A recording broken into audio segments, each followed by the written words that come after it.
जो स्वर्ग के नीचे उस पृथ्वी के ऊपर दिया गया है, तो वो है यीशु का। इसलिए आज उसी नाम की खातिर आप भी यहाँ पर हैं और मैं भी यहाँ पर हूँ। वक्त था जब प्रभु ने बुलाया, करीब 25 साल से भी ज्यादा लगभग हो गए हैं, जब इस कानपुर शहर में सेवा करने के लिए परमेश्वर ने अवसर दिया। बाबा जी भी जवान थे और मैं तो आज भी बूढ़ा नहीं हूं।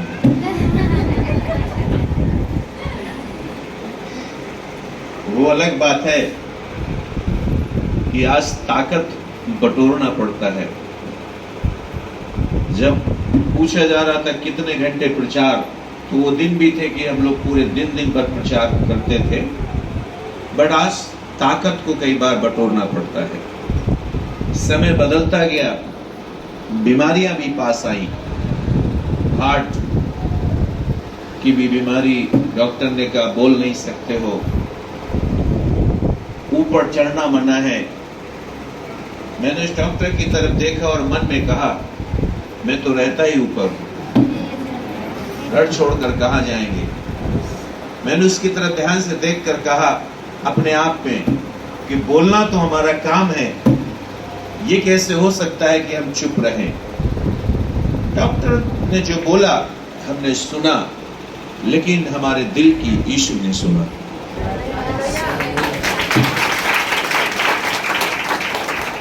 वर्ष पर वर्ष बीतते जा रहे हैं, प्रभु ने मेरे दिल को भी और मुझे भी संभाला। और आज भी हम जीवित हैं परमेश्वर के काम को करने के लिए। बाबा जी को बहुत बार प्रभु की सेवा के लिए मार पड़ी और मैं भी इनके पीछे पीछे, कई बार चोटें लगी, कई बार बंद किए गए, लेकिन खुदा इतना महान है कि हर बार हम लोगों को बाहर करके फिर से खड़ा कर दिया। मकसद एक ही है कि हम यीशु मसीह के नाम को महिमा दें। धन्यवाद हो पादी साहब का जिन्होंने अवसर दिया आज की सुबह कि हम लोग मिलकर आराधना करने पा रहे हैं और परमेश्वर के नाम को महिमा दे रहे हैं। मेरा भी चर्च सुबह 9 बजे का है, लेकिन बाबा जी का आदेश था कि 9:25 में यहाँ होना चाहिए, वरना 11,000 जुर्माना है। हमें 11,000 से डर नहीं लगा, 11,000 जुर्माना देना पड़ेगा। अगर वो एक बार कह दें इतना देना है तो हम दे देंगे। बात इस बात की नहीं थी 11,000 जुर्माने की बात, सिर्फ इस बात की थी कि उनके शब्दों का आदर करना था।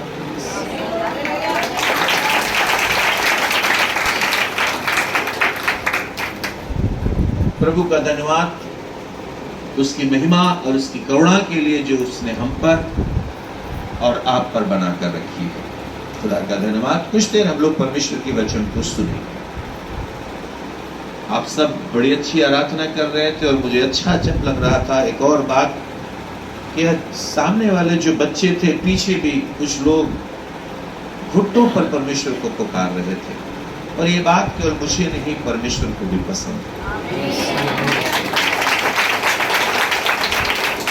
तालियां केवल आगे वाले बजा रहे, पीछे वाले नाराज हैं क्या?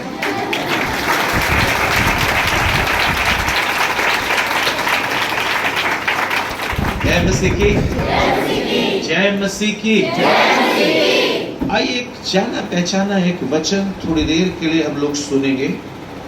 आप में से बहुत से लोगों को इस वचन के बारे में मालूम होगा, मेरी मदद करिएगा पढ़ने में, जो लोग बाइबल लेकर आए हैं।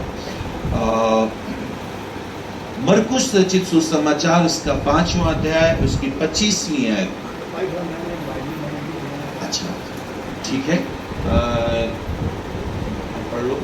ठीक है, मेरे साथ हमारे भाई धन्यवाद जो यहाँ पर हैं पढ़ने के लिए, मेरी मदद करने के लिए। कई बार ऐसा लगता है कि वचन का प्रचार करना और परमेश्वर के वचन को पढ़ना दोनों पैरेलल बातें हैं और बहुत महत्वपूर्ण बातें हैं। इसलिए जो लोग बाइबल नहीं भी है, कोई बात नहीं, पर ध्यान से सुनिए। कितने कान हैं हमारे पास? हैं? 2 हैं, इसलिए दोनों खुले रखिएगा। एक बंद नहीं होना चाहिए। कई बार एक बंद होता है तो गड़बड़ हो जाता है, इसलिए दोनों खुले रखिए ताकि दोनों तरफ से हमारे दिल में उतर जाए। 5वां अध्याय इसकी 25वीं आयत से लेकर 34 आयत में, इससे पहले आप पढ़े, आप ध्यान से सुनिए। मरकुस रचित सुसमाचार इसका 5वां अध्याय उसकी 25 आयत से लेकर 34वीं आयत में एक विशेष बात का जिक्र है एक स्त्री के बारे में।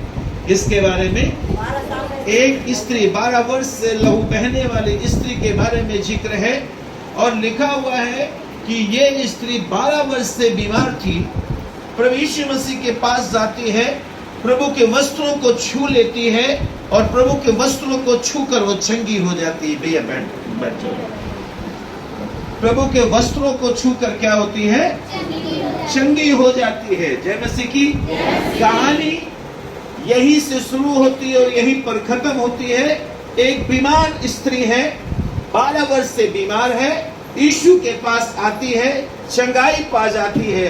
आज कितने लोग ऐसे हैं जो बीमार हैं, बाबा जी के पास आते होंगे, हमारे पास आते हैं, प्रभु यीशु मसीह के नाम से उनके लिए दुआ होती है और वे ठीक होकर क्या होते हैं? चले जाते हैं। कहानी यही से शुरू हुई, यहीं तक खत्म हुई नहीं। प्रभु के लोगों, ध्यान से सुनिए।